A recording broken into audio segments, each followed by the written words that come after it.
Mystery Inc. gang had tackled countless mysteries, but nothing prepared them for what lay ahead. A handwritten invitation arrived, laced with an air of mystery and opulence. Come to the Golden Mansion, where treasures await and secrets whisper through the halls, it read. Intrigued, Fred decided this was a case worth pursuing. The group's van rolled up the cobblestone driveway, the massive gates creaking open to reveal an estate that shimmered in the moonlight. Little did they know, a trap awaited within the golden walls. The mansion's entrance loomed, its intricate carvings glowing faintly.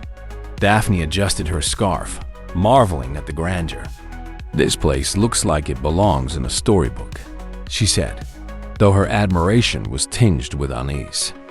Inside, chandeliers sparkled like diamonds, and gilded furniture adorned the expansive rooms. Velma noticed immediately that the richness of the decor seemed excessive. This isn't just wealth, she muttered, adjusting her glasses. It's greed personified. Shaggy and Scooby, however, had their focus elsewhere on a massive banquet table laden with food. As the group explored, the luxurious air turned sinister. Mirrors lined the walls, reflecting the gang's every move with eerie precision. Daphne noticed something odd. Her reflection lingered a moment longer than it should. Fred, something's not right here, she said. Fred's instincts kicked in as he examined the room. This mansion feels like it's alive, he murmured. Velma, already investigating, stumbled upon an ornate key lying on a pedestal.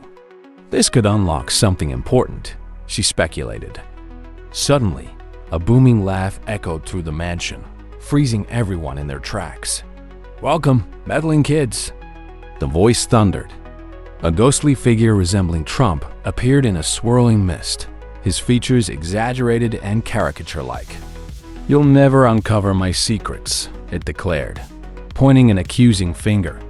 As the gang watched in shock, the ghost vanished into a mirror. Velma instinctively ran toward it, but the glass solidified, trapping her on the other side. Velma!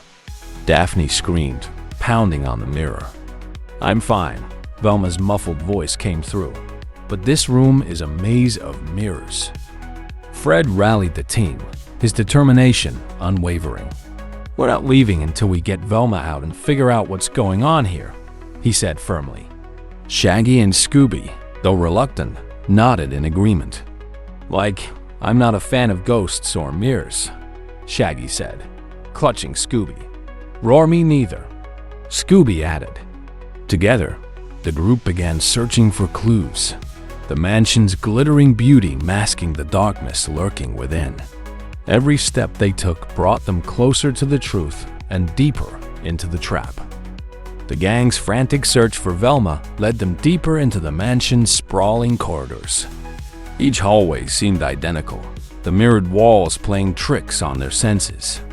Daphne ran her fingers along the edge of one mirror, hoping to find a hidden mechanism. These reflections aren't just decorative, she observed, her voice steady despite the growing unease. Fred studied their surroundings, his jaw tight with concentration. We need to map our movements, he suggested. This place is designed to disorient us. Shaggy and Scooby lagged behind, their nerves frayed by the flickering lights and eerie laughter that seemed to echo from nowhere. Like, this is the worst house of mirrors ever, Shaggy muttered, clutching Scooby's collar. Suddenly, Scooby's nose twitched and he barked, pawing at a section of the wall. Raggy Rook! He exclaimed. Fred rushed over, inspecting the spot where Scooby pointed. Good boy, Scoob, he said, finding a faint outline of a hidden door. With Daphne's help, he pushed it open to reveal a narrow staircase spiraling downward. Meanwhile, Velma navigated the mirrored room she was trapped in. The reflection seemed to shift as she moved, distorting her sense of space. This is some kind of optical illusion, she deduced, tapping the glass with her knuckles. Her sharp eyes caught a faint inscription etched into one of the mirrors. The key lies in the light.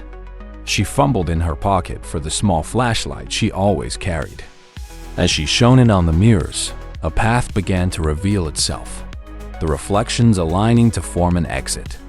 Fred, Daphne, Shaggy, and Scooby descended the staircase, their flashlights illuminating cobwebbed walls and dusty portraits. At the bottom, they found a small chamber filled with antique items, gilded clocks, jewel-encrusted trinkets, and a map spread across a table. Daphne's eyes widened. "This must be the collection room," she whispered. Fred examined the map, which seemed to chart the entire mansion. "This is how they've been keeping track of us," he realized, noting the marked paths through the maze. Shaggy reached for a sparkling goblet, but Fred stopped him. "Careful. This might be booby-trapped," he warned. As Velma's flashlight-guided path led her closer to an exit, she suddenly heard the ghostly laugh again. "You're clever, but you'll never escape my golden prison," the voice taunted. Unshaken, Velma pressed forward, her determination unwavering. At the same time, Fred and the others emerged into a grand hall where a massive chandelier sparkled ominously above them. "We're getting closer," Fred said, his tone resolute. Scooby barked in agreement, his tail wagging slightly despite the tension. The group's resolve deepened as they prepared to face the truth lurking within the mansion's gilded depths. The grand hall stretched before them, its high ceilings adorned with intricate gold leaf patterns that seemed to glow in the dim light. Fred led the group cautiously, his flashlight sweeping the room. "This place feels like a trap," Daphne muttered, her heels clicking softly against the polished floor. Shaggy and Scooby huddled close, their eyes darting nervously to every flickering shadow. At the far end of the hall stood an imposing set of double doors, intricately carved and gleaming with gilded accents. "That has to be important," Fred said, his voice steady but tense. As they approached the doors, a faint hum filled the air, growing louder with each step. Scooby froze, his nose twitching. "Row!" he whimpered, backing away. Shaggy grabbed his arm. "Don't chicken out on me now, buddy," he said, though his own voice trembled. Fred pushed the doors open, revealing a lavish study filled with more golden artifacts, each more extravagant than the last. In the center of the room stood a massive desk, and behind it, a tall man with sharp features and piercing eyes. "Welcome," he said with a smirk. "You've come far, but this is where your journey ends." The man's polished demeanor and confident tone sent a chill through the group. Daphne's eyes narrowed. "Who are you?" she demanded. The man's smirk deepened as he gestured to the opulent room around him. "I am the collector," he declared. "Everything in this mansion belongs to me, and soon it will include your secrets too." Fred stepped forward, his fists clenched. "You're behind the ghost and Velma's disappearance," he accused. The collector chuckled, unfazed. "A little theatrics go a long way," he admitted. "Fear makes people easy to manipulate." Meanwhile, Velma's determined path through the maze of mirrors brought her closer to the heart of the mystery. Her flashlight illuminated another inscription: "The truth is hidden in plain sight." She paused, glancing at her surroundings. "Hidden in plain sight," she repeated, her mind racing. Adjusting her glasses, she noticed a faint distortion in one of the mirrors. A hidden door, she realized, pushing against the glass. It swung open, revealing a secret passageway that led to the study where the rest of the gang faced the collector. The hidden door creaked open, and Velma stepped into the room, her presence startling the collector. "Velma!" Daphne exclaimed, rushing to her side. The collector's confident facade cracked as he realized his plan was unraveling. "You've meddled enough," he growled, lunging for a nearby lever. Fred acted quickly, tackling the man to the ground before he could activate the trap. Velma picked up a golden ledger from the desk, flipping through its pages. "This is it," she said, her voice steady. "Proof of everything, the stolen artifacts, the staged haunting, and his plan to frame us for it all."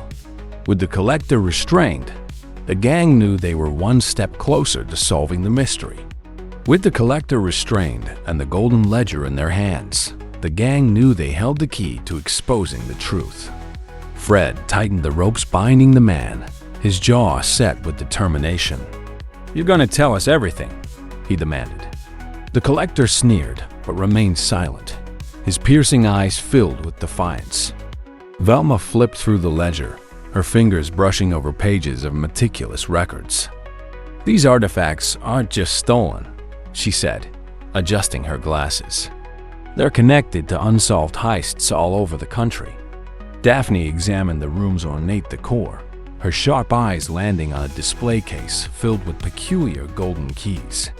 "Fred, look at this," she called. These keys matched the shapes of locks we've seen throughout the mansion. Fred nodded, his mind racing. If we can find where they fit, we might uncover more of his secrets. Shaggy and Scooby, meanwhile, cautiously inspected a tray of glittering jewels on the desk. "Like, these look too shiny to be safe," Shaggy muttered. Scooby sniffed at them and barked, confirming his suspicion. The gang's search was interrupted by a sudden creak. A hidden panel slid open in the corner of the room, revealing a passageway shrouded in darkness. The collector's smirk returned. "You've triggered the final act," he said ominously. Fred turned to the others. "We don't have a choice. If this leads to the heart of his operation, we need to see it through." Velma pocketed the ledger, and the gang entered the passage, their flashlights cutting through the gloom. The narrow tunnel twisted and turned, its walls lined with intricate carvings that seemed to tell a story of greed and betrayal. Daphne's fingers traced the engravings as they moved deeper. "This place is practically a shrine to his obsession," she said, her voice echoing softly. The tunnel opened into a vast underground vault, its ceiling glittering with gold tiles. At the center stood a massive pedestal holding a golden globe. Velma's eyes widened.